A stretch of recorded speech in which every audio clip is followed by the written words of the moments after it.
Hello, friends and fellow healthcare professionals. My name is Layla Molly, and I will be speaking to you today on the role and responsibilities of community and public health.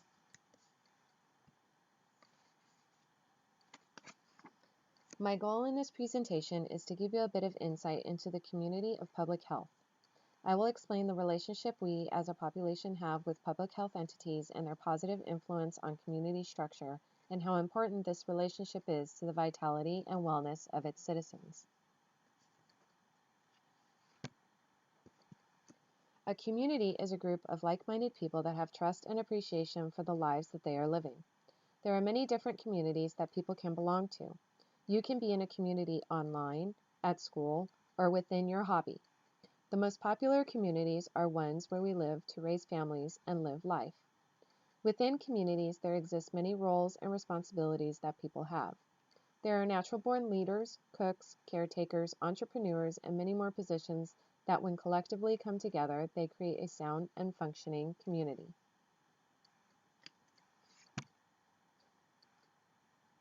Public health is essential to a well community. Public health professionals can be dynamic change agents where youths live, learn, and play by changing environments and policies to empower youths to develop regular physical activity habits to maintain throughout life. By empowering our youth and teaching them the tools of successful living, we are cultivating and keeping our communities healthy. There are some people in the public that misjudge what a public health worker does and views them more as clinical health workers. It is important to remark that the establishment, operation, and improvement of the institutions and actions that constitute public health are mainly related to the formation and the improvement of the level of health indicators, such as mortality rate, morbidity rate, etc., for the entire population. The dictionary defines the word ethic as the body of moral principles or values governing or distinctive of a particular culture or group. Ethics and laws are designed and used to protect the public from the wrongdoings of others. The 10 essential public health services are a good gauge in the positive ethics and laws that the public can follow. A set of principles for public health professionals might be useful as they reflect on ethical issues, as the principles are heuristic in nature and serve to bring clarity to a broad range of decisions required in public health practice. Ethics and laws are a moral compass to do the right thing in relation to protecting the public. Communication in public health is an important integral part of our role as public health professionals. Without communication, how can our community function? Imagine not talking to anyone, or talking to people but only divulging certain facts and not all facts. In this age of technology and the growth of social media, there is an overabundance of communication. We have Twitter, Facebook, email, FaceTime, texting.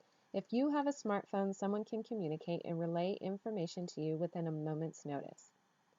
In public health, there is health communication and risk communication. Health communication is a way for the public health department to promote health information, inform the community of events, and make decisions via email and surveys. An example of this is a free class on nutrition or a class on how to be emergency ready. Risk communication is the type of communication we need to have but don't want to hear. Risk communication is an alert of an emergency that can inform the public on a mass scale and one in which can keep a community safe. We often hear risk communications in the event of a natural disaster or terror attack such as 9/11. Communication is an important part of our jobs.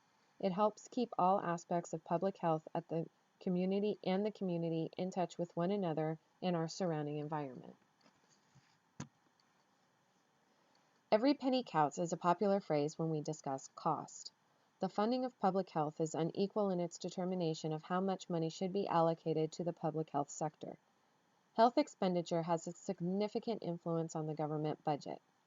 Finding the ideal percent to be used for policy planning and implementing change is first related to the planning, the construction, and the operation of the infrastructure of healthcare services, while the second direction is based on public health and preventative activities.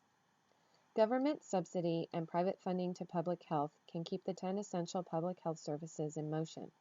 The amount of pennies it takes for this motion can vary depending on the need. I leave you with the quote, Public health can be defined as the science of preventing diseases, prolonging life, and promoting health through organized efforts of a society. When I read this, everything that I felt about why I wanted to pursue a career in public health made sense. The symbiotic relationship between community and public health is a relationship built on communication, trust, and knowledge that we are all in this area of expertise to take care of one another. Our roles in public health make us responsible to the community in which we live. I hope you have enjoyed this presentation. Again, I am Layla Molly. Have a good morning, good evening, or good night. Thank you.